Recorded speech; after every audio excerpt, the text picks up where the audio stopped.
Il était une fois Élise. Élise est une chienne heureuse, sauvée en SPA par sa maîtresse. Élise se sent plutôt bien. Elle aime les chiens, elle aime les humains. C'est une boule de tendresse et d'amour. Ses yeux pétillent quand elle voit sa maîtresse. D'ailleurs, elles sont meilleures copines.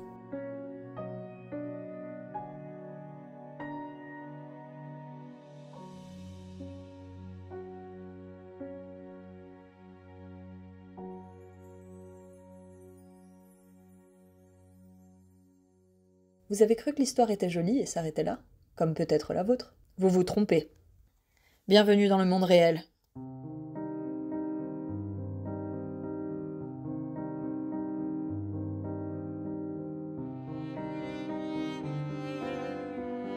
Madame X, vu les faits suivants et les pouvoirs d'exécution qui nous sont conférés, vous êtes propriétaire d'une chienne de race Rottweiler depuis le 18 janvier 2021.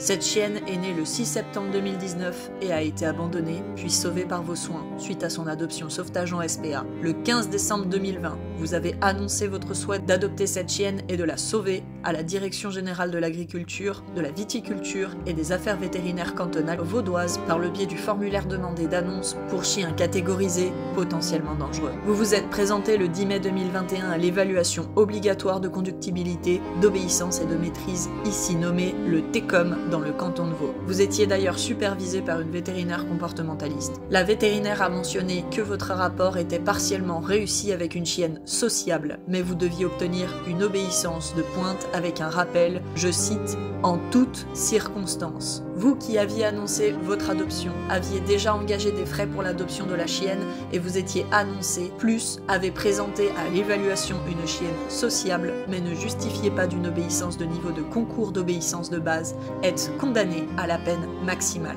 Vous devez effectuer 72 heures de cours obligatoires. Vous qui avez des aides sociales et êtes au bénéfice d'un revenu très faible, mais avez dû payer des émoluments également relatifs aux procédures, ainsi qu'à cet examen qui ne remplit pas nos attentes, vous êtes condamné à payer en plus 72 heures de cours chez un éducateur canin. Peu importe comment vous pourrez financer ces cours, débrouillez-vous. Vous devez d'ailleurs payer également 800 francs de frais relatifs au terme de la présente procédure. Vous qui êtes tributaire d'aide sociale et avez beaucoup de mal avec les tâches administratives et vous faites, quand vous le pouvez bien sûr, aider, manque de fonds propres. Vous n'allez pas réussir à effectuer les cours demandés au 14 mai 2022. Ainsi, le 8 juillet 2022, vous recevrez un rappel du département compétent qui traite votre dossier. N'ayant toujours pas trouvé les fonds pour effectuer vos 72 heures de cours, vos 72 heures de cours en parallèle à tout votre travail pour joindre les deux bouts, vous n'allez pas faire face à cette obligation et demander un nouveau délai pour les cours. Vous n'oserez probablement pas mentionner que votre situation financière est déjà bien difficile. Par décision du 10 août 2023, la prolongation que vous avez demandée pour vos cours vous est refusée. Nous refusons la prolongation de délai pour l'obtention de l'autorisation de détention définitive de votre chienne. Vous avez 30 jours pour replacer votre chienne à un tierce satisfaisant aux exigences, à la suite de quoi votre chienne vous sera saisie et placée en fourrière. Vous devrez d'ailleurs payer les frais de pension fourrière en l'attente aussi. Vous avez contesté et tenté de vous battre. Vous avez tenté d'avoir plus de temps en septembre 2023. Vous avez expliqué avoir contacté Eduxtucieux et demandé minimum 6 mois pour réussir à faire toutes ces heures de cours qui sont énormes en cumul de votre travail. Le 19 septembre 2023, votre demande est rejetée. La décision de saisir votre chienne est confirmée et je vous ajoute 1000 francs d'amende à charge supplémentaire. Votre chienne vous sera saisie. Finalement, votre chienne vous sera saisie pour 2 bonnes raisons. La première, c'est le manque de finances qui ont donné lieu à un délai trop difficile à tenir pour vous durant 2 ans. Il est vrai que vous devez être jugé sur cette partie de manque à vos obligations administratives et vous justifier aussi. La deuxième, qui est un petit peu plus problématique quand même, est que tout cela résulte de la catégorisation de votre chienne. D'ailleurs, le fait qu'elle soit gentille ne suffit pas, c'est une Rottweiler. Elle doit être éduquée au doigt et à l'œil, même si vous n'êtes pas passionné par l'obéissance et souhaitiez juste vivre une vie heureuse avec une chienne de famille.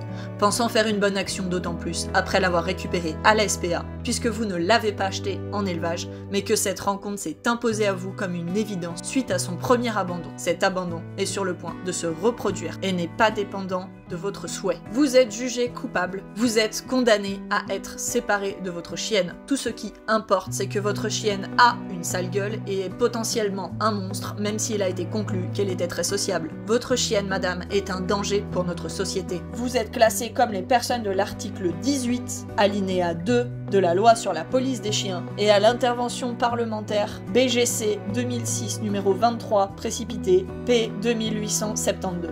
Donc, votre chienne est un danger pour notre société. Vous êtes irresponsable. Vous ne vous occupez pas bien de votre animal. Vous n'en avez pas la maîtrise. Vous serez classé avec toutes ces personnes de nos articles qui existent bel et bien, mais pas seulement d'ailleurs sur les chiens catégorisés qui font peur, et ne représentent au final pas les chiens actuellement en tête de liste des morsures domestiques. Désolé pour vous. Affaire classée.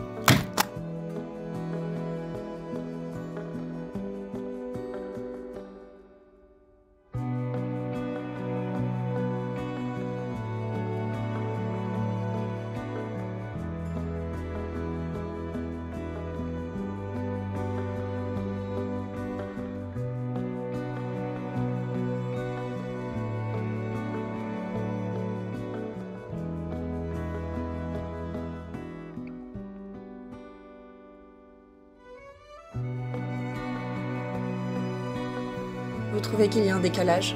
La bande audio est la voix de la justice. Les images sont la réalité aujourd'hui. En 2024, les catégorisations sont toujours en vigueur dans le canton nouveau. Nous entendons vos responsabilités administratives et nous prenons les nôtres ainsi que notre travail à cœur. Vous êtes la loi, nous sommes le terrain. Nous entendons leurs cris, leurs voix, nous essuyons parfois leurs larmes. Nous sommes plus rigoureux, plus stricts qu'avec les chiens non catégorisés vu les exigences attendues pour eux. Nous sommes 2024, nous sommes des milliers d'éducateurs à travers le monde et des centaines à travers la Suisse, pouvant enfin se mettre d'accord, enfin sur un point.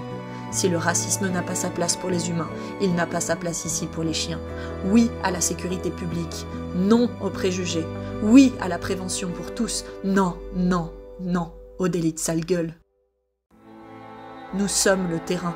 Nous recevons chaque année des centaines de chiens agressifs représentant les adoptions à effet de mode qui sont en tête de vos listes d'incidents. Nous sommes, vous, la loi, le terrain, et eux, propriétaires de chiens, et le chien, un tout.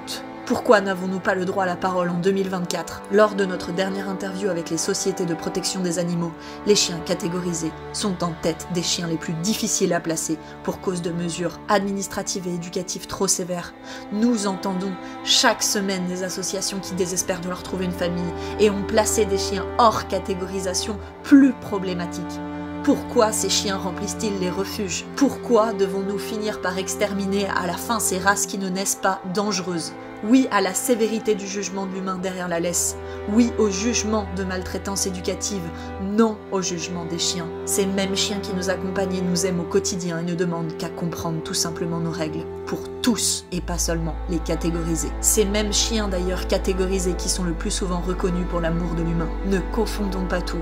Aujourd'hui est encore traité comme hier. Nous vous demandons d'envisager demain, pour eux, pour les maîtres, pour les chiens, pour l'éducation pour tous et la sécurité, dans de bonnes conditions, et non sous la pression d'un niveau éducatif trop élevé pour des familles qui représentent la majorité des adoptions. Agissez, et nous agirons avec vous. Vous êtes la main, nous sommes les yeux, ils sont nos oreilles.